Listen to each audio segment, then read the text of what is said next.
जाना शुरू कर दिया है और एनफोर्समेंट डायरेक्टरेट जो कि दक्षिण मुंबई में है, उनकी ऑफिस बलाड एस्टेट में, वहां पर भी पुलिस भारी मात्रा में तैनात है।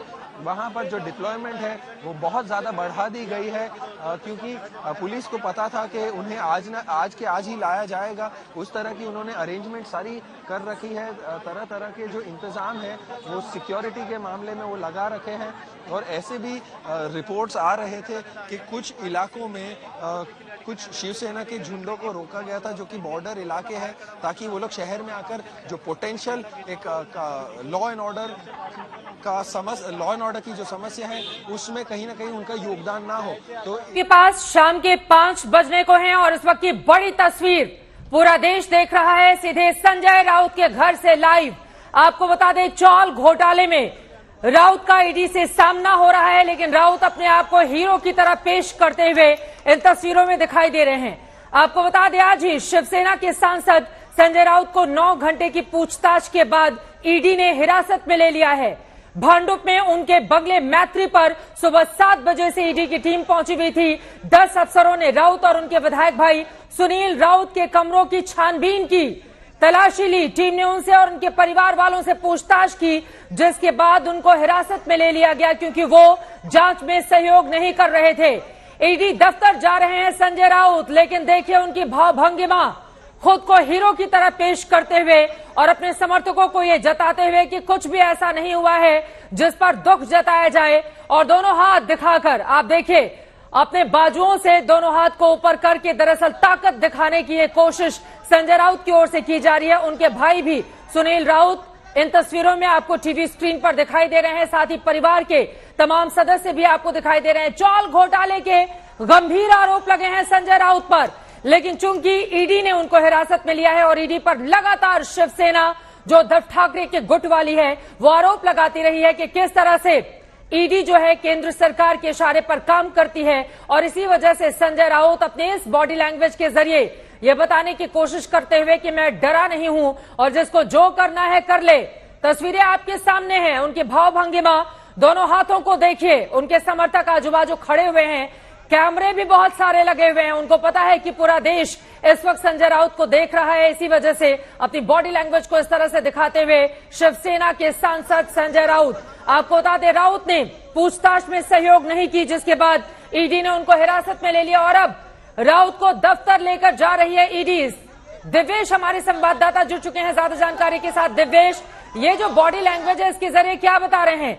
1034 करोड़ के पात्रा चौल जमीन घोटाले के आरोप लगे हैं, लेकिन भावभंगिमा ऐसी की हीरोपंती दिखाने की कोशिश है। राउत को दफ्तर लेकर जा रही है ईडी, लेकिन उनकी जो बॉडी लैंग्वेज है क्या समझी जाए उससे? जी, बॉडी लैंग्वेज से वो वही दिखाने की कोशिश कर रहे हैं कि वो अभी भी कॉन्फिडेंट है और उन पर, जैसा कि उन्होंने बार बार कहा है कि किसी भी स्कैम या घोटाले से मेरा कोई लेना देना नहीं है। वो अभी भी अपने बॉडी लैंग्वेज से जैसे तरीके से दिखा रहे थे, यही समझ में आता है कि वो यही दिखाने की कोशिश कर रहे हैं कि मैं किसी घोटाले में, किसी स्कैम में इन्वॉल्व नहीं हूँ, मेरा कोई लेना देना नहीं है पत्राचार मामले से। पिछली बार जब वो पूछताछ के लिए ईडी के दफ्तर आए थे तो उन्होंने ये भी कहा था कि मुझे यही नहीं पता है कि पत्राचार कहाँ पर है, वो कैसी दिखती है, तो मैं उसके घोटाले में कैसे शामिल हो सकता हूँ। आज भी जब उन्हें ईडी के दफ्तर लेकर जा रहे हैं तो वही दिखाने की कोशिश कर रहे हैं कि मैं अब भी कॉन्फिडेंट हूँ, मुझ पर कोई एक्शन नहीं हो सकती है, मैं किसी भी तरीके से इस पूरे मामले में इन्वॉल्व नहीं हूँ, मेरा कोई रोल नहीं है। यही दिखाने की कोशिश संजय राउत कर रहे हैं। संजय राउत अपनी बॉडी लैंग्वेज के जरिए यही दिखाने की कोशिश कर रहे हैं। आप देखिए, ईडी उनको लेकर ईडी दफ्तर जा रही है। आज सुबह से पूछताछ हो रही थी, लेकिन जांच में सहयोग नहीं किया संजय राउत ने, जिसके बाद उनको हिरासत में ले लिया गया है। राउत पर यह कार्रवाई महाराष्ट्र के 134 करोड़ के पात्रा चौल जमीन घोटाले के मामले में की गई है। हिरासत के बाद उनको ईडी दफ्तर लेकर जाया जा रहा है। ईडी दफ्तर पर पुलिस की भी तैनाती की गई है। आपको बता दें, इसके पहले राउत को 27 जुलाई को ईडी ने तलब किया था, लेकिन वो पेश नहीं हुए थे। संजय राउत के घर से ईडी दफ्तर की दूरी कितनी है और अभी तो वो बाहर निकलते हुए अपनी बॉडी लैंग्वेज के जरिए समर्थकों का अभिवादन भी स्वीकार कर रहे हैं। कितनी देर में ईडी दफ्तर पहुंच जाएगी ईडी लेकर उनको? दिव्येश, ईडी के दफ्तर करीब 40 से 45 मिनट में ईडी की टीम पहुंचेगी, वहां पर पहुंचकर फिर से संजय राउत से ईडी की टीम पूछताछ करेगी, उनका स्टेटमेंट रिकॉर्ड किया जाएगा और अगर वो स्टेटमेंट रिकॉर्ड करने में कोऑपरेट करते हैं, सहयोग करते हैं, तो आगे डिसाइड किया जाएगा कि किस तरीके का एक्शन आगे लेना है। पर अभी अगर वो कोऑपरेट नहीं करते हैं, जिस तरीके से वो आज दिन में भी कोऑपरेट नहीं कर रहे थे, जो हमारे सूत्रों से हमें इन्फॉर्मेशन मिली थी, वो कोऑपरेट नहीं कर रहे थे, और अब अगर कोऑपरेट नहीं करते हैं तो उन्हें अरेस्ट में दे दिया जाएगा, गिरफ्तार कर लिया जाएगा। हो सकता है कल उन्हें कोर्ट में पेश किया जाए। अभी मतलब गिरफ्तारी की तलवार उनके ऊपर लटक रही है। मुनीश पांडे हमारे संवाददाता जुड़ चुके हैं ज्यादा जानकारी के साथ। मुनीश, सीधे आपके पास आते हुए दो अलग अलग तस्वीरों के जरिए दरअसल आज दिन भर किस तरह की तस्वीर उभरी है मुंबई में, वो हम बताने की कोशिश कर रहे हैं। लेकिन क्या गिरफ्तारी की तलवार भी लटक रही है संजय राउत पर? और ईडी की ओर से कहा गया है कि पूछताछ में जरा भी सहयोग संजय राउत की ओर से नहीं किया गया, लेकिन अपनी भाव भंगिमा पूरी उस तरह से दिखाते हुए जैसे कुछ जीत कर जा रहे हों ईडी दफ्तर। मुनीश जी बिल्कुल, देखिए संजय राउत एक नेता हैं और जब भी हमने देखा है कि किसी नेता की अगर गिरफ्तारी होती है या फिर गिरफ्तारी के पहले वो पब्लिक के सामने हाव भाव तो यही देते हैं कि उन्होंने ना तो कोई गलत काम किया हुआ है, न तो वो गिरफ्तारी से डरते हैं, ना तो उनका किसी भी मामले से कोई संबंध है। हालांकि ये जांच का विषय है, लेकिन जो मैंने अधिकारियों से बात की ईडी के, उनका ये कहना है कि आज जब वो पूछताछ कर रहे थे और उसके अलावा उन्होंने कुछ दस्तावेज जो इकट्ठा किए हुए हैं, तब संजय राउत के वकीलों ने उनसे एक ही गुजारिश की हुई थी कि आप थोड़ा और वक्त दें, हमें अगला समन दें और कम से कम 7 तारीख तक, जब तक कि पार्लियामेंट चल रहा है, तब तक आप पूछताछ के लिए ना बुलाएं। लेकिन ईडी के अधिकारी जो हैं वो माने नहीं संजय राउत के वकीलों की इन बातों को, और उन्होंने कहा कि आप हमारे साथ ईडी दफ्तर में चलिए, वहां पर हम पूछताछ करेंगे और उसके बाद में तय करेंगे कि आपको गिरफ्तार करना है नहीं करना है। बहुत मुमकिन है कि उनकी गिरफ्तारी हो जाए। लेकिन इसके अलावा दूसरी महत्वपूर्ण बात इस पूरे मामले में चित्रा यह है कि देखिए संजय राउत को 3 बार समन किया गया। 1 जुलाई को वो ईडी के सामने जाते हैं, 20 तारीख की समन को आपके पास एक बार बड़ी खबर दे देते हैं। राउत को ईडी ऑफिस लेकर जा रही है। संजय राउत को ऑफिस में ले जाकर पूछताछ करेगी ईडी। सहयोग नहीं करने पर राउत की गिरफ्तारी भी संभव है, क्योंकि उनसे लगातार पूछताछ की जा रही थी, लेकिन पूछताछ में सहयोग नहीं किया संजय राउत ने, जिसके बाद उनको हिरासत में ले लिया गया। और आप देख रहे हैं तस्वीरों में, जांच जाए तो जाए, नेतागिरी नहीं जाए, कम से कम अपनी बॉडी लैंग्वेज के जरिए यही बताने की कोशिश संजय राउत की ओर से की जा रही है। ये तस्वीरें आपके सामने हैं। ईडी दफ्तर फिलहाल लेकर जाया जा रहा है। ईडी ऑफिस में होगी संजय राउत से पूछताछ। 45 मिनट संजय राउत के घर से लेकर ईडी दफ्तर तक जो रास्ते का वक्त है वो लगता है थोड़ा सा ट्रैफिक, चूंकि शाम का वक्त है तो ऐसा हो सकता है। लेकिन बड़ी खबर यह है कि ईडी ऑफिस में संजय राउत से पूछताछ की जाएगी 134 करोड़ के पात्रा चौल जमीन घोटाले में, और अगर उनकी ओर से सहयोग नहीं किया जाता है तो फिर गिरफ्तारी की तलवार उनके ऊपर लटक रही है। इसी पर बातचीत करने के लिए खास मेहमान हमारे साथ जुड़ चुके हैं। उनका परिचय आपसे करवाते हुए चर्चा की शुरुआत हम करेंगे दंगल में। आनंद दुबे साहब हमारे साथ जुड़ चुके हैं, शिवसेना के आप नेता हैं। उद्धव गुट के भारतीय जनता पार्टी के नेता राम कदम साहब हमारे साथ जुड़ चुके हैं। यशोमती ठाकुर कांग्रेस पार्टी से मौजूद हैं। जेडीयू से अभिषेक झा जी जुड़ चुके हैं और नवनीत राणा निर्दलीय सांसद कुछ ही देर में आपको नजर आएंगे। लेकिन सबसे पहले आपसे शुरुआत करते हुए आनंद दुबे साहब, मतलब अभी तो ईडी ने इतने गंभीर आरोप लगाए हैं, 134 करोड़ का ये पूरा का पूरा घोटाला है, लेकिन बॉडी लैंग्वेज से दिखाया जा रहा है कि कुछ जीत कर लेकर जा रहे हैं ईडी दफ्तर, जिसके ऊपर घोटाले के आरोप लगे हो इतने गंभीर, वो क्या बताने की कोशिश कर रहे हैं? चित्रा जी, इस समय देश में जो स्थिति चल रही है, बीजेपी और बीजेपी के मित्रगण जिस विरोधक पर चाहे जो आरोप लगा दे, जो घोटाले में उसका नाम ला दें, तो क्या कोई मायूस होकर रोए बैठकर लड़ाई लड़ेगा? हर उस कानूनी प्रक्रिया से गुजरेगा। 1034 करोड़ का घोटाला है, 1034 करोड़ का घोटाला है। ये बिल्कुल झूठ, उनमें 1% भी सच्चाई नहीं है। संजय राउत जी कोई अपराधी नहीं है, वो किसी घोटाले में इन्वॉल्व नहीं है। वो ये तक भी कह रहे हैं कि ये पत्रा वाला चाल कहाँ है, मैंने कभी देखा भी नहीं है, मैं वहां कभी गया भी नहीं हूं। देखिए मामले को पहले समझिए चित्रा जी। 2010 और 12 में प्रवीण राउत की पत्नी के अकाउंट से उनकी पत्नी के अकाउंट में पैसा आया, बस यही ईडी पकड़ी है। अरे भाई, घोटाला कब होता है? जब कोई व्यक्ति इन्वॉल्व होता है, कोई षड्यंत्र करता है, किसी को प्रॉफिट कमाना होता है और उसमें कोई किसी को सजा देना चाहता हो, किसी को धोखा देना चाहता हो, बस वही उसी पे आ गया। बस चित्रा जी बहुत सही। देखिए ऐसा है कि इस समय देश में या तो बीजेपी में चले जाइए या ईडी के शिकंजे में आ जाइए। जैसे एकनाथ शिंदे के ग्रुप में इस समय 2-4 ऐसे एमएलए हैं जिनके ऊपर ईडी के केसेस हुए हैं और उनके ऊपर इंक्वायरी चल रही है। लेकिन क्या मजाल की ईडी उनके घर पर सुबह 7 बजे चली जाए? क्या मजाल की ईडी उनको जाके पकड़ ले? बिल्कुल नहीं। उसका कारण है कि बीजेपी ने स्पष्ट कह दिया है कि या तो हमारे साथ हो जाइए या तो जेल चले जाए। राम कदम जी जवाब दीजिए। ऑप्शन वो कह रहे हैं कि बीजेपी के पास तो ऐसी वॉशिंग मशीन है जो बीजेपी में चला जाता है वो बिल्कुल पाक साफ सुथरा हो जाता है, लेकिन विरोधी दलों में रहने का मतलब है कि चुन चुन कर सरकार जो है उनके खिलाफ कार्रवाई करती है। बिंदुओं को समझने की आवश्यकता है। जो ब्लैक एंड व्हाइट का चिट्ठा है, किस अकाउंट से पैसे आए, कैसे करोड़ों की हेराफेरी हुई, किस प्रकार से मनी लॉन्ड्रिंग के कानून की धज्जियां उड़ाई गई, ये सारा ब्लैक एंड व्हाइट का चिट्ठा कई दिनों के मशक्कत के बाद, अध्ययन के बाद आज ये कार्रवाई होने जा रही है। और यहाँ पर शिवसेना दल के नेता खुद ही जज है, खुद ही जांच अधिकारी है, इस भांति वो क्लीन चिट देने के पीछे पड़े हैं। बड़ा अच्छा होता है कि देश की कानून व्यवस्था पर वे विश्वास रखते, पर खैर उनका कानून व्यवस्था पर कोई विश्वास नहीं। और बार बार, क्योंकि उनके पास अब दलील देने के लिए कोई वैलिड पॉइंट नहीं बचा, इसके लिए इस प्रकार की खोखली दलील दी। वे भूल गए कि कुछ दिन पहले भाजपा के नेता पर भी मुंबई और महाराष्ट्र में केंद्रीय जांच एजेंसी के लोग गए थे, उनके ऊपर भी रेड गिरी थी। अब होता यह है कि यदि कोई भाजपा का नेता है, उस पर कोई रेड हो जाती है, तो जैसे 100 खबरें चलती है 10 मिनट में, जैसे 10 सेकंड में वो दिखाई जाती है। पर विपक्ष का नेता हो तो पूरे दिन भर खबर चलती है। और ये शिवसेना दल के जो नेता यहाँ पर बात कर रहे हैं, वे अपने कन्वीनियंस के हिसाब से कुछ बातें भूल जाते हैं और अपने कन्वीनियंस के हिसाब से लोगों को मूर्ख समझते हैं। जब ब्लैक एंड व्हाइट का पूरा चिट्ठा, भ्रष्टाचार का चिट्ठा, आर्थिक गैर व्यवहार का चिट्ठा जब लोगों के सामने है, पब्लिक डोमेन में है, उसे स्वीकार करने की जगह आप नकार रहे हो, उसे राजनीतिक आप सियासत का रंग देने का प्रयास कर रहे हो, यह दुस्साहस जनता कभी वो तो ताकत दिखा रहे हैं तस्वीरों में। गौर से देखिए जरा तस्वीरों को। जब ईडी दफ्तर लेकर जा रही थी तो संजय राउत अपने घर से जब बाहर निकले तो देखिए उनकी बॉडी लैंग्वेज, अपनी ताकत दिखा रहे हैं। वो बता रहे हैं किसी से नहीं डरते, कुछ भी कर ले सरकार आपकी।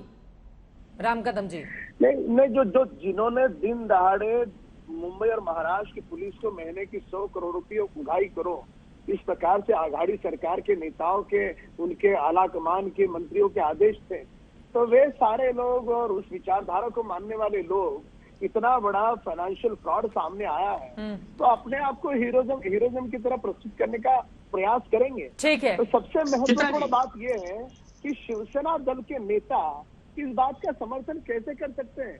क्या यही स्वर्गीय बाला साहब दीपक केसरकर जी भी हमारे साथ दिखाई दे रहे हैं, रवि राणा जी भी विधायक हमारे साथ निर्दलीय जुड़ चुके हैं लाइव, लेकिन उसके पहले जवाब देना चाहते हैं आनंद दुबे जी, जल्दी से आप जवाब दीजिए। मामला तो देखिए, डर किस बात का है? अगर कोई कर नहीं तो फिर डर नहीं, लेकिन अगर किया है तो जांच में सहयोग तो आपको करना पड़ेगा ना। बिल्कुल करेंगे, इसीलिए तो अपनी गाड़ी में बैठकर ईडी दफ्तर के लिए निकल गए और हाथ दिखाते हुए जोश में कि हमने कोई अपराध नहीं किया है। जो भी जांच एजेंसियां जो सवाल पूछेंगी उसका जवाब देंगे। और हम न्यायपालिका मानते हैं। बीजेपी अभी तर्क दे रही थी कि शिवसेना न्यायपालिका नहीं मानती, हम पूरी तरह से न्याय पर भरोसा करते हैं। लेकिन अगर ईडी ही आपका न्याय है, वही अंतिम है, न सुप्रीम कोर्ट आप जानना चाहते हैं, न हाई कोर्ट जानना चाहते हैं, तब कैसे कोई आप पर भरोसा करेगा? जब न्याय प्रक्रिया होगी तो दूध का दूध और पानी का पानी हो जाएगा राम कदम जी। और हमारा ये कॉन्फिडेंस है, विश्वास देश की जनता देख रही है कि हम अपराधी नहीं है। महाराष्ट्र सरकार के दीपक केसरकर जी भी हमारे साथ जुड़ चुके हैं, विधायक हैं। सीधे उनका रुख करते हुए दीपक केसरकर जी, जो आरोप शिवसेना उद्धव गुट की ओर से लगाया जा रहा है कि दरअसल बीजेपी में चले जाइए, उनके साथ सरकार बना लीजिए तो सभी पाक साफ हो जाते हैं। आप लोगों के साथ भी ऐसे बड़े सारे विधायक हैं, और अगर विरोध में आवाज खड़ी कीजिए तो फिर उसको पकड़कर लेकर जाया जाता है ईडी दफ्तर।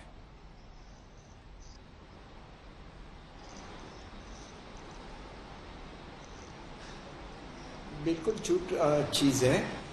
एक तो है कि महाराष्ट्र में जो सत्ता परिवर्तन हुआ और ये जो एपिसोड है संजय जी राउत का, इसका एक दूसरे से कोई भी रिश्ता नहीं है। ये जबरदस्ती रिश्ता बनाया जा रहा है जहाँ से हम लोग निकले हैं वहाँ से। और ये बिल्कुल सच नहीं है कि कल ये ऐसे भी बोला जा रहा था महाराष्ट्र में कि कल शिंदे जी गए थे दिल्ली में, उनकी अमित शाह जी से बात हो गई थी, बाद में ये एक्शन हुआ, बिल्कुल गलत है। हमारी कैबिनेट के एक्सपेंशन के बारे में डायलॉग चल रहा है बीजेपी और शिवसेना में, तो उसके सिलसिले में वो गए थे और आने के बाद उन्होंने डिक्लेयर भी किया है कि हमारा एक्सपांशन हो जाएगा। तो उससे हमें कुछ लेना देना नहीं है, ये तो एजेंसी जांच कर रही है और एजेंसी को कुछ अगर प्रूफ मिले तो ही वो एक्शन लेती है, और अगर प्रूफ मिले तो वो कोर्ट के सामने दिखाने पड़ते हैं, तभी उनको कस्टडी मिलती है। तो इसके बारे में या तो हम लोगों के बारे में कुछ ऐसी अफवाहें फैलाना बिल्कुल गलत है। ठीक है, अगर उन्होंने कुछ किया होगा तो ही उन पे कार्रवाई होगी। दीपक जी, मैं इस सवाल के साथ भी आपके पास आऊंगी कि किस तरह के गंभीर आरोप हैं और महाराष्ट्र सरकार के पास उसको लेकर कैसी जानकारी है, लेकिन उसके पहले रवि राणा जी सीधे आपके पास आते हुए, चूंकि आपकी ओर से भी और आपकी सांसद पत्नी की ओर से भी लगातार कहा जाता रहा है कि दरअसल इस पूरे मामले में जितने गंभीर आरोप लगे हुए हैं संजय राउत के ऊपर, उनकी गिरफ्तारी हो सकती है।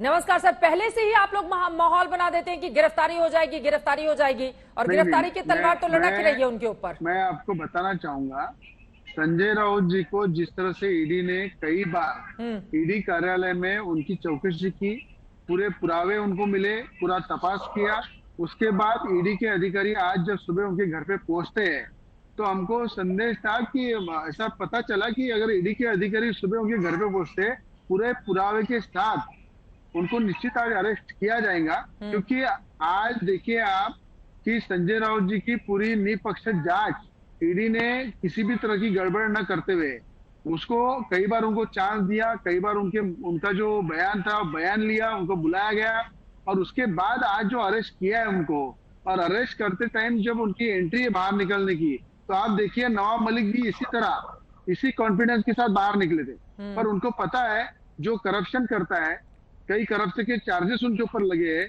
आज संजय राउत जी ने जो घोटाला किया है, कई बिल्डरों के कंपनी में उनकी पार्टनरशिप है। आज जिस तरह से आपने देखा एक पत्रकार के 10-20, 25-25 फ्लैट मुंबई में, आज अलीबाग में करोड़ों रुपए की, अब्जों रुपए की जमीन है।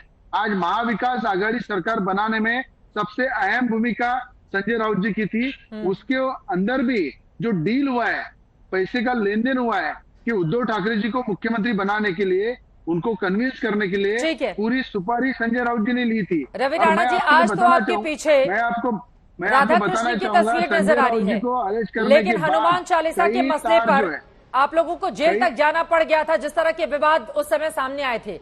इसका तो ये भी मतलब निकाला जा रहा है ना, सुबह से जो बयान दिए जा रहे हैं आप लोग बड़े खुश हो रहे हैं।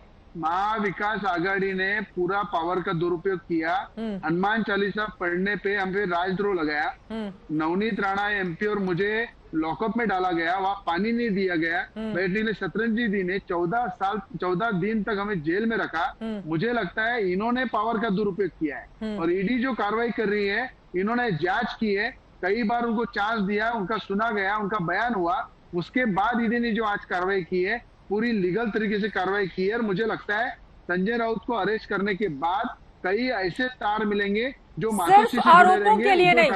रवि राणा जी, क्या आप जितने फ्लैट गिना रहे हैं, उद्धव ठाकरे जी भी इसमें आने वाले समय में हिस्सेदार है इनके करप्शन के अंदर, इसका भी बड़ा खुलासा संजय राउत जी के अरेस्ट के बाद मालूम पड़ा। आप एक एक करके कई फ्लैट गिनाते हुए नजर आ रहे हैं यहाँ पर संजय राउत के, आपके पास क्या प्रमाण है इस बात को लेकर?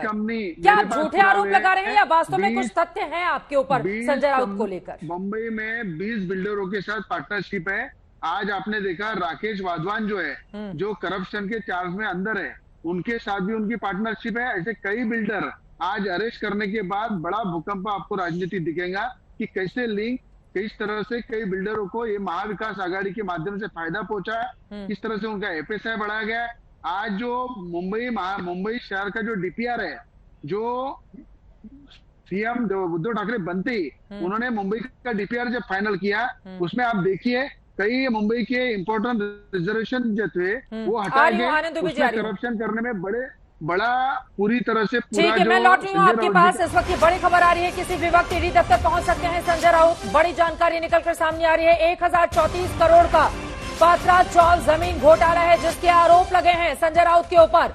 दिन भर की पूछताछ के बाद जब उनकी ओर से सहयोग नहीं किया गया तो फिर हिरासत में ईडी ने ले लिया। लेकिन ईडी दफ्तर के लिए जब जाने के लिए निकल रहे थे अपने घर से, तो बिल्कुल हीरोपंती दिखाते हुए जो आरोप बीजेपी लगा रही है कि जो आरोपी है वो इस तरह की बॉडी लैंग्वेज कैसे दिखा सकता है।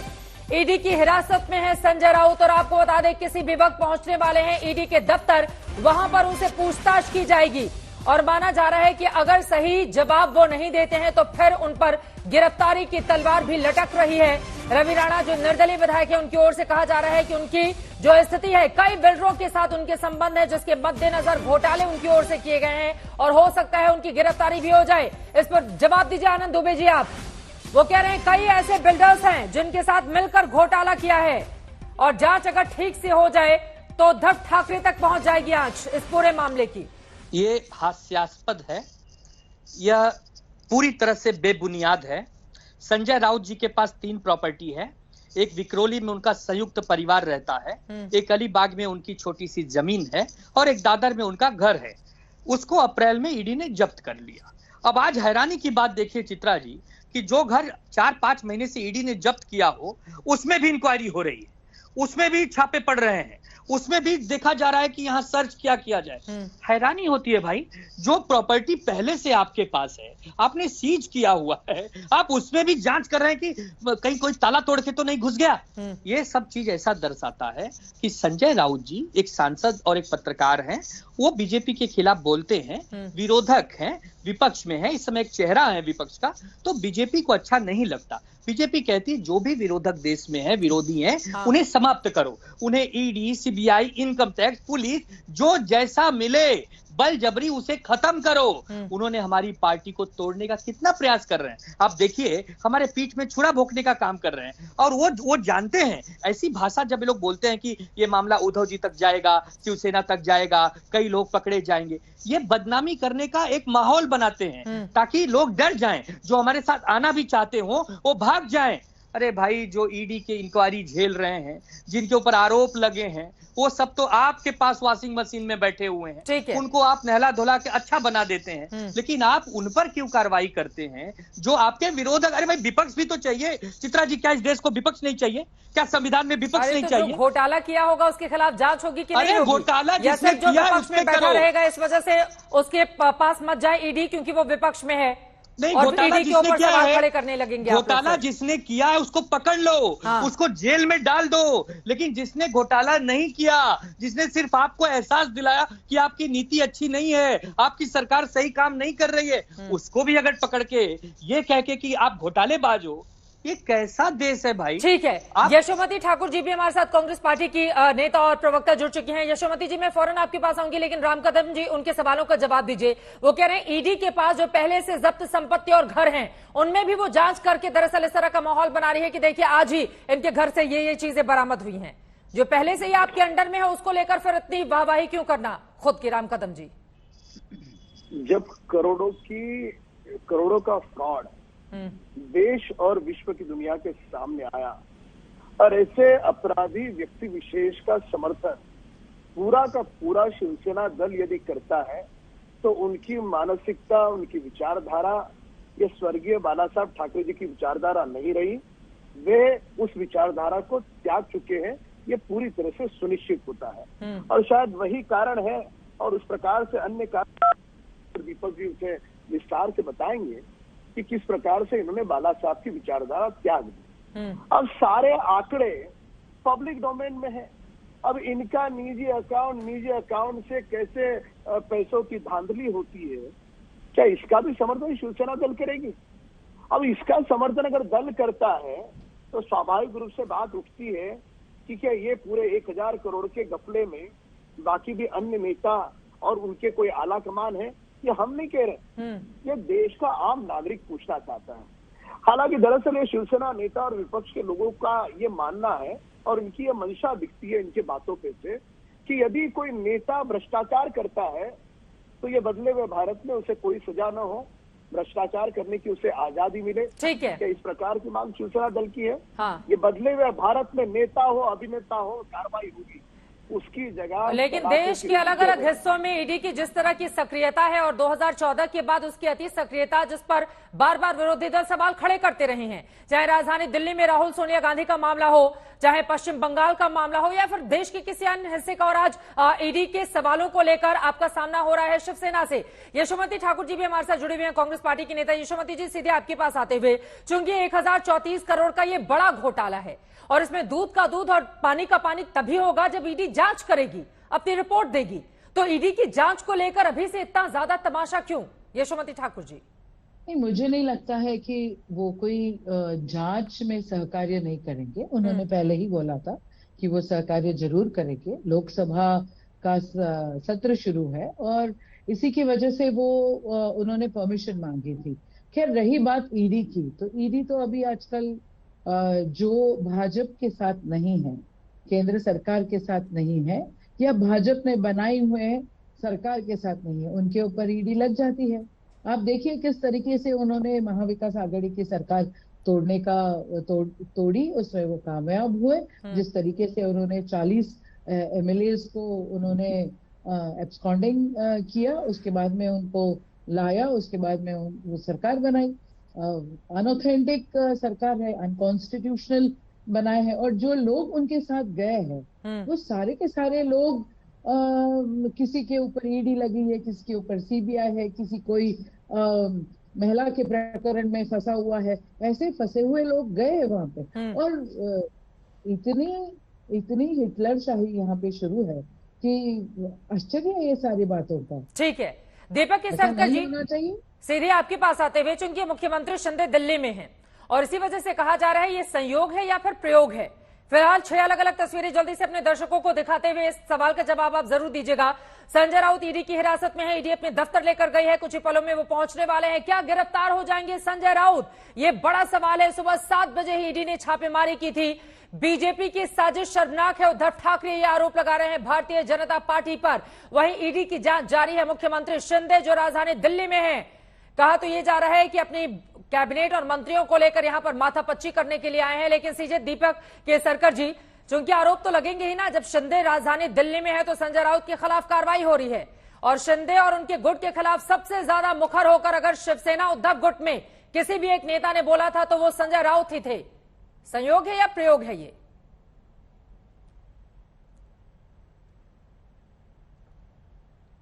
दीपक जी, बिल्कुल प्रयोग नहीं है।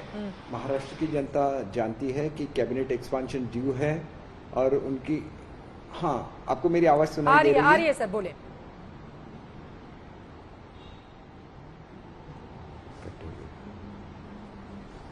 हाँ, तो एक कैबिनेट एक्सपांशन के सिलसिले में उनका दिल्ली का दौरा था और नेचुरली आपको मालूम है कि कैबिनेट एक्सपांशन होने वाला है, उसमें कौन कौन से डिपार्टमेंट किस पार्टी के साथ रहेंगे ये तो डिसाइड करना ही पड़ता है और इसके लिए मीटिंग्स हो जाते हैं। ये क्या पहली मीटिंग नहीं है, ये तो केवल एक संजोग है कि वो उनका जाना, उसी वक्त उनकी वो चर्चा होना। और इनकी तो इंक्वायरी कब से चल रही है और वो उसको कोऑपरेट बिल्कुल नहीं कर रहा है, वो जवाब नहीं दे रहा है, वो तो सिर्फ कोई डेट मांग रहा है अगले वाला जी। तो वो तो ईडी का ऑप्शन है कब उनको ये करना, कब उनके पास जाना। लेकिन मुझे ऐसे लगता है कि अगर उन्होंने कुछ नहीं किया है तो वैसे छूट जाएंगे। ऐसे कुछ हर एक व्यक्ति जिसको गिरफ्तार किया जाता है कोर्ट के सामने तो पेश किया जाता है, इससे हमको लिंक करना बिल्कुल गलत है। जो भी आपके यहाँ प्रवक्ता उपस्थित है जिन्होंने ये बोला कि हम लोग जो निकल गए उनमें से 1-2 लोगों पे ही इंक्वायरी चल रही है और उनकी इंक्वायरी भी स्टॉप नहीं हुई है और 50-50 एमएलए एक साथ निकल जाते हैं। एक तो ये बड़ी बात है, वो इश्यू बेस्ड है, तो उसको इसके साथ लिंक करना बिल्कुल गैर वाजिब है, ऐसे मैं समझता हूँ। ठीक है। और हम लोगों की कभी भी ये मांग नहीं थी कि कोई एक्शन लिया जाए। वो तो हमेशा लोगों के बारे में बहुत ही इनडिसेंट वर्ड्स में बोलते हैं, लेकिन इसके लिए कोई ऐसे नहीं बोलता कि इनको आप ये करो, गिरफ्तार करो। ठीक है, लेकिन अभी गिरफ्तार हुए नहीं है, तो अभी हिरासत में ही लिए गए हैं। इंक्वायरी ही चल रही है। क्या लग रहा है आपको कि जो सबूत उनके खिलाफ हैं, जैसा कि आप लोग आरोप लगा रहे हैं, उनकी गिरफ्तारी हो सकती है? क्या इस तरह की बातें कह रहे हैं आप दीपक जी?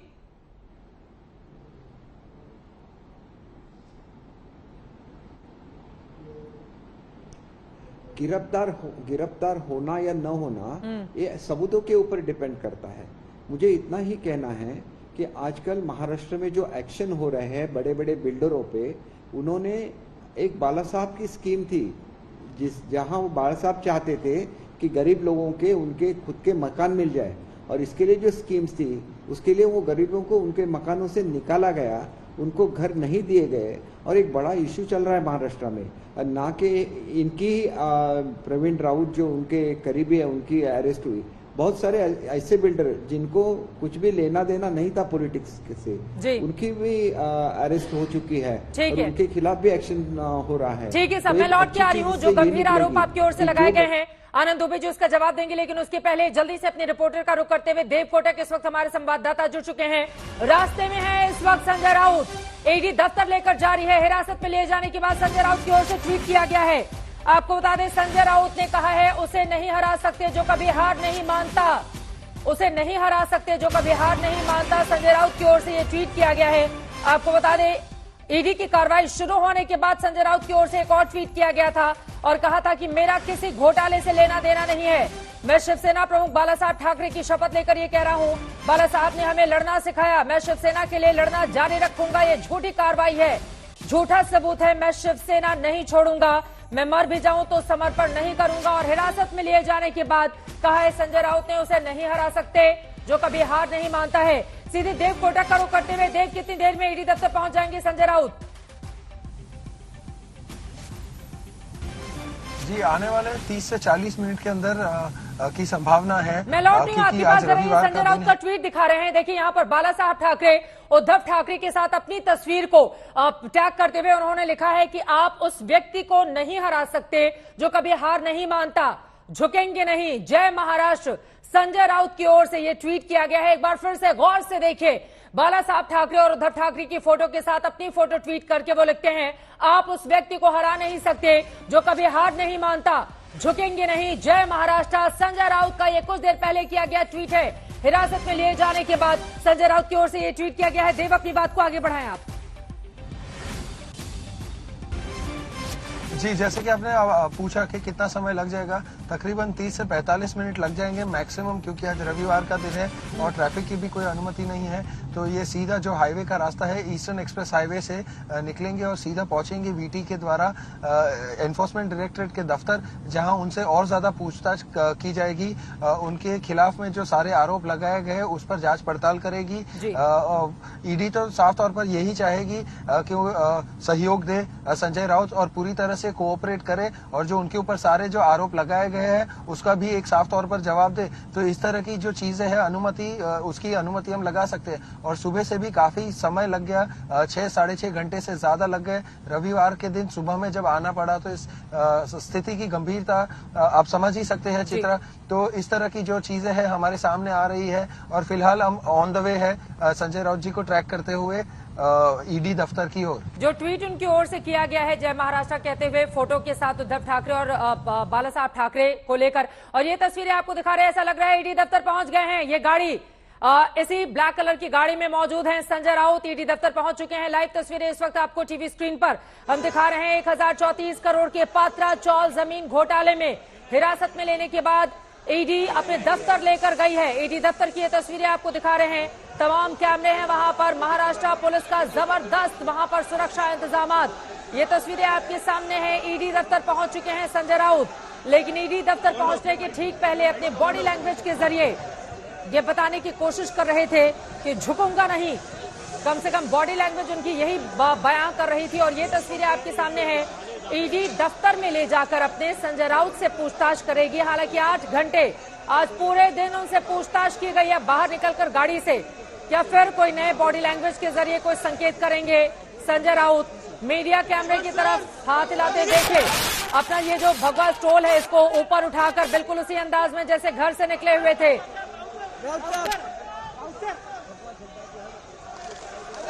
ये बताने की कोशिश, गगन में लहरता है भगवा हमारा, और फिर अपने ही अंदाज में संजय राउत यहां पर अपनी बॉडी लैंग्वेज के जरिए दिखा रहे हैं कि झुकूंगा नहीं, और जय महाराष्ट्र का नारा भी लगा रहे हैं।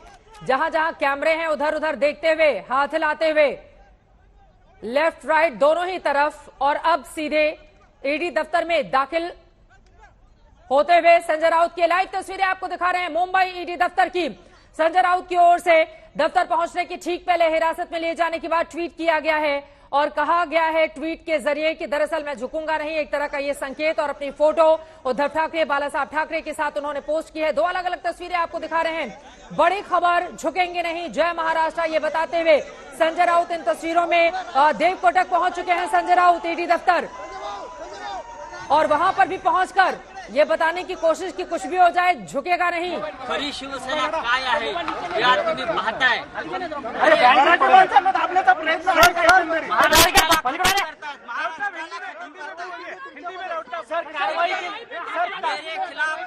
खिलाफ जिस प्रकार से झूठी कार्रवाई, झूठे कागज, झूठे विधान लोगों को मार मार कर पीट पीट कर बनाए जा रहे हैं, ये सिर्फ महाराष्ट्र को कमजोर करने के लिए, शिवसेना को कमजोर करने के लिए।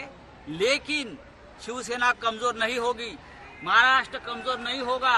दूसरी बात, संजय राऊत झुकेगा नाही ना, पार्टी छोडेगा ना, शिवसेना छोडेगा। सर, एकंदरीत पाहायला गेलं तर शिंदे गटामध्ये जे गेलेले आहेत त्यांच्यावर कारवाई नाही झाली, मात्र तुमच्यावर झालेली। खुशी जताई है, संजय शिरसाट ने खुशी जताई है, क्या कहेंगे? नहीं, पेड़े वाटा महाराष्ट्र कमजोर होतोय, पेड़े वाटा पेड़े, बरं का? महाराष्ट्रावर हल्ले होत आहेत, पेड़े वाटा। अरे बेशरम लोक आहेत तुम्ही, लाज वाटली पाहिजे तुम्हाला।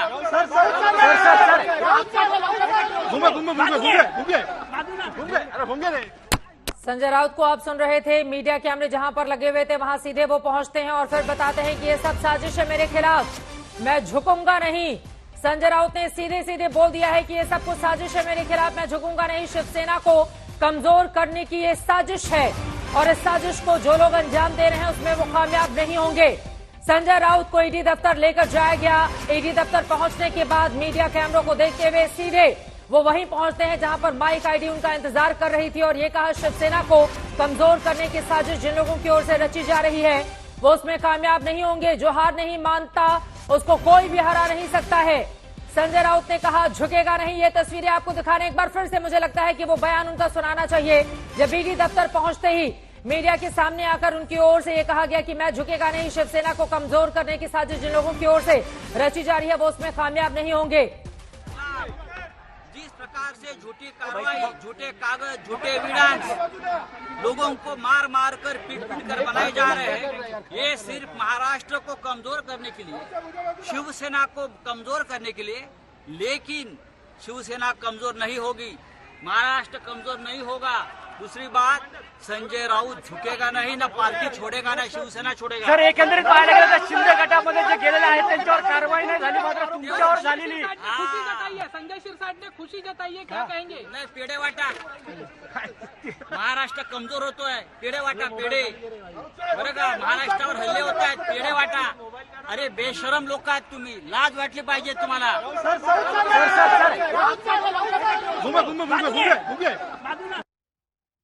इस्तेमाल करते हुए संजय राउत को आप सुन रहे थे। शिवसेना को कमजोर करने की साजिश रची गई है। वो कह रहे हैं कि झूठे कागज, झूठे आरोप लगाकर दरअसल महाराष्ट्र को बदनाम करने की कोशिश की जा रही है। लोगों को मार मार कर कागज तैयार किए जा रहे हैं। शिवसेना को बदनाम करने की साजिश में कामयाबी नहीं मिलेगी, महाराष्ट्र को कमजोर करने की साजिश में कामयाबी नहीं मिलेगी और झुकूंगा नहीं, ये कहते हुए नजर आए संजय राउत। किसी भी हाल में शिवसेना नहीं छोड़ूंगा, ये भी कहते हुए एक बार फिर से सुनते हैं ईडी दफ्तर पहुंचने के बाद संजय राउत की पहली प्रतिक्रिया। मेरे खिलाफ जिस प्रकार से झूठी कार्रवाई, झूठे कागज, झूठे विधान लोगों को मार मार कर पीट पीट कर बनाए जा रहे हैं, ये सिर्फ महाराष्ट्र को कमजोर करने के लिए, शिवसेना को कमजोर करने के लिए। लेकिन शिवसेना कमजोर नहीं होगी, महाराष्ट्र कमजोर नहीं होगा।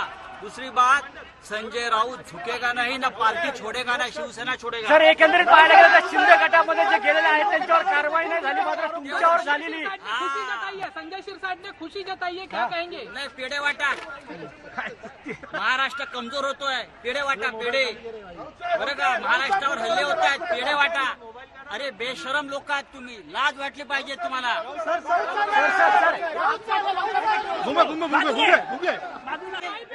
मेरे खिलाफ जिस प्रकार से झूठी कार्रवाई, झूठे कागज, झूठे विधान लोगों को मार मार कर पीट पीट कर बनाए जा रहे हैं, ये सिर्फ महाराष्ट्र को कमजोर करने के लिए, शिवसेना को कमजोर करने के लिए। लेकिन शिवसेना कमजोर नहीं होगी, महाराष्ट्र कमजोर नहीं होगा। दूसरी बात, संजय राऊत झुकेगा नहीं ना, पार्टी छोडेगा ना, शिवसेना छोडेगा। सर, एकंदरीत पाहायला गेलं तर शिंदे गटामध्ये संजय राउत को आप सुन रहे थे, उनकी ये पहली प्रतिक्रिया है। ईडी दफ्तर पहुंचने के बाद झुकूंगा नहीं, महाराष्ट्र को बदनाम करने की साजिश रची जा रही है, लोगों को मार मार कर पीट पीट कर कागज तैयार किए जा रहे हैं, इस तरह के आरोप लगाते हुए संजय राउत को आप सुन रहे थे। जेडीयू से अभिषेक झा भी हमारे साथ जुड़े हुए। अभिषेक, आपके पास आऊंगी। साहिल जोशी मुंबई से इस वक्त मेरे सहयोगी जुड़ चुके हैं, सीधे उनका रुख करते हुए।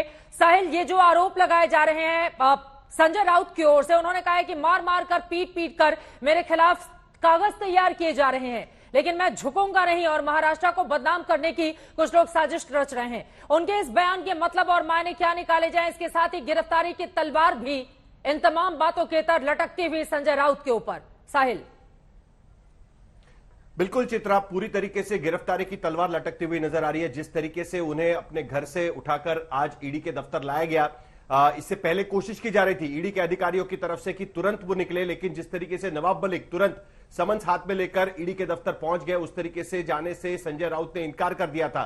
संजय राउत का यह कहना था कि पार्लियामेंट का सेशन चल रहा है और उन्होंने कहा था कि 7 तारीख के बाद वो खुद ईडी के दफ्तर पे आएंगे, लेकिन उससे पहले ही ईडी के अधिकारी वहां पर पहुंचे। अब दूसरी बात, जो राजनीतिक आरोप किए जा रहे हैं, आज उद्धव ठाकरे का भी बयान उस तरीके से आया हुआ है। शिवसेना के एक नेता अर्जुन खोतकर ने आज ही शिंदे का गुट ज्वाइन किया है और उससे पहले जब उन्होंने मीडिया से बात की तब उन्होंने कहा उससे पहले वो दिल्ली जाकर आए और उनकी बातचीत में उन्होंने एक बात कही कि उनके चेहरे पर परेशानी साफ नजर आ रही है। अर्जुन खोतकर के खिलाफ इन्फोर्समेंट डायरेक्टरेट ने कुछ महीने पहले कार्रवाई की थी। उनकी शुगर फैक्ट्री को प्रोविजनल अटैच किया गया था और उनके घर पर रेड्स की गई थी। अर्जुन खोतकर ने अपने इंटरव्यू में कहा था कि उसका तनाव उनके चेहरे पर साफ नजर आ रहा था और उन्हें किसी वजह से अब शिंदे गुट को ज्वाइन करना पड़ रहा है। आज ही शिवसेना के मुखपत्र सामना में संजय राउत का जो वीकली कॉलम आता है जिसका नाम रोक टोक है, उसपे उन्होंने इसके बारे में आज लिखा गया। ये वीकली कॉलम मेरे पास पड़ा हुआ है और इस पे उन्होंने जिक्र किया हुआ है किरीट सोमैया का। किरीट सोमैया ने शिवसेना के दो सांसदों के खिलाफ मुहिम छेड़ी थी।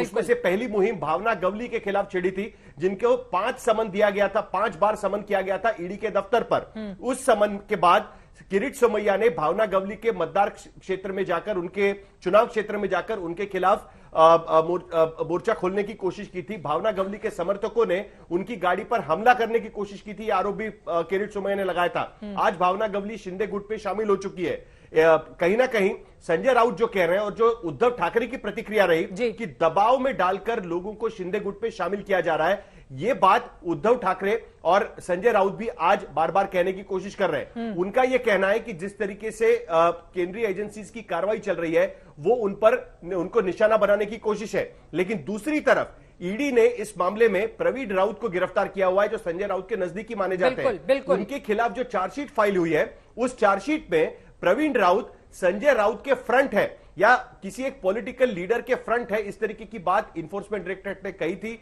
तभी से संजय राउत पर कार्रवाई की तलवार लटक रही थी, लेकिन अब इस पूरे मामले को लेकर कम से कम 4 ऐसे लोग हैं, प्रताप सरनाइक, भावना गवली, यशवंत जाधव जो मुंबई के बीएमसी के स्टैंडिंग कमेटी के चेयरमैन थे और उनके घर पर इनकम टैक्स डिपार्टमेंट्स की रेड्स हुई थी और उसमें जो डायरी में मामले निकले थे उसमें यह कहा गया था कि मातोश्री को 25 लाख की घड़ी भेंट की गई है। वो भी आज शिंदे गुट पे शामिल हो चुके हैं। कहीं ना कहीं संजय राउत और उद्धव ठाकरे ये मामला उठाने की कोशिश कर रहे हैं कि जो लोग शिंदे गुट पे शामिल होते हैं उन पर कार्रवाई नहीं होती और संजय राउत को पर कार्रवाई कर उनको दबाने की कोशिश की जा रही है। इस मामले में कुछ शरद पवार भी प्रधानमंत्री से मिल चुके हैं इससे पहले। जी चित्रा। राम कदम जी, इसका आप जवाब दीजिएगा, लेकिन जल्दी से एक टिप्पणी अभिषेक झा आपका लेते हुए, क्या आपको भी लग रहा है कि केंद्र सरकार जो विपक्षी दल है चुन चुन कर ईडी लगा दे रही है उनके पीछे, या विरोधी दलों के आरोप गलत हैं, जांच होने देना चाहिए, जो पाक साफ होगा वो जांच के दायरे से बाहर आ जाएगा? किसी भी राजनीतिक व्यक्ति पर जो सामाजिक सार्वजनिक जीवन में इस पद पर हो, उस पर इस तरह के गंभीर आरोप जब लगते हैं तो यह बेहद संगीन मामला होता है। एक संजय राउत जी का है, संजय राउत जी पर आरोप लगे हैं, और दूसरा पक्ष ईडी का है। ईडी की तरफ से जो भी कार्रवाई की गई उनके पास निश्चित रूप से कुछ तथ्य रहे होंगे। उन तथ्यों के आधार पर उन लोगों ने आज रेड भी की है और उनको डिटेन भी किया है। अब आगे वो गिरफ्तार होते हैं नहीं, ये आने वाला वक्त बताएगा। तो आने वाले वक्त में हमें लगता है कि सारी चीजें स्पष्ट एक बार हो पाएंगी। अगर कोई व्यक्ति निर्दोष है तो किसी भी जांच एजेंसी से उनको डरने की क्या आवश्यकता है। कोई भी जांच करेगी और अगर वो निर्दोष होंगे तो पाक साफ होकर बाहर निकल आएंगे। लेकिन अगर कहीं कोई मामला बनता है तब तो जांच एजेंसियां किसी पर भी अपनी उंगली उठा सकती हैं। जांच एजेंसियां किसी को भी हिरासत में ले सकती हैं, किसी से भी पूछताछ कर सकती हैं। हमने भी देश में इस तरह के बहुत सारे वाक्य और मामले देखे हैं, तो हमें लगता है कि हमें थोड़े वक्त का इंतजार करना चाहिए थोड़ा वक्त जब बीतेगा तो सारी चीजें स्पष्ट हो पाएंगी। ठीक है, मुझे लग रहा है साहिल, जल्दी से इसके पहले कि हम ब्रेक पर जाएं, एक क्लोजिंग कमेंट आपका मैं चाहूंगी। आगे किस तरह की परिस्थितियां बनती हुई नजर आ रही हैं? गिरफ्तारी की कितनी ज्यादा संभावनाएं संजय राउत के खिलाफ इस वक्त दिखाई दे रही हैं?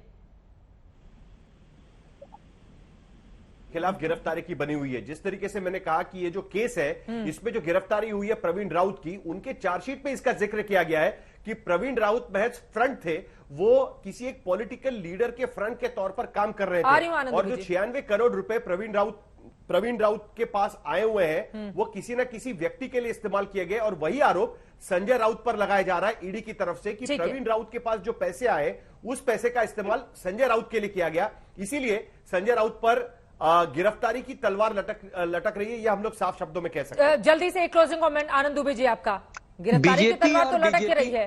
बीजेपी और बीजेपी के सहयोगी जो कह रहे हैं कि अगर गलती नहीं है तो कोई बात नहीं, छूट जाएंगे, यही कॉन्फिडेंस संजय राउत जी अपने चेहरे पर लेकर ईडी दफ्तर गए हैं कि कोई भी सवाल पूछिए, जब मैं दोषी नहीं हूं, मैं अपराधी नहीं हूं, तो आपके किसी भी सवाल से गुजरूंगा, लेकिन जिस प्रकार प्रताड़ित करते हो दूसरों को भी तो करो जो तुम्हारे दल में बैठे हैं, केंद्र से लेकर मतलब आप कह रहे हैं कि हमें तो प्रताड़ित करो ही लेकिन दूसरों को भी करो जो आपके अपने हैं। इस तरह के आरोप आपकी ओर से लगाए जाते हैं, ये कहते हुए कि बीजेपी के पास ऐसी वॉशिंग मशीन है जिसमें जाते ही नेता पाक साफ हो जाते हैं, जबकि विरोधी दलों में होते हैं तो वो दागदार होते हैं। फिलहाल संजय राउत के मामले में आगे क्या होगा, क्या गिरफ्तारी उनकी हो जाएगी? गिरफ्तारी की तलवार लटक रही है। आज की सबसे बड़ी खबर पर आज तक की नजर लगातार बनी हुई है।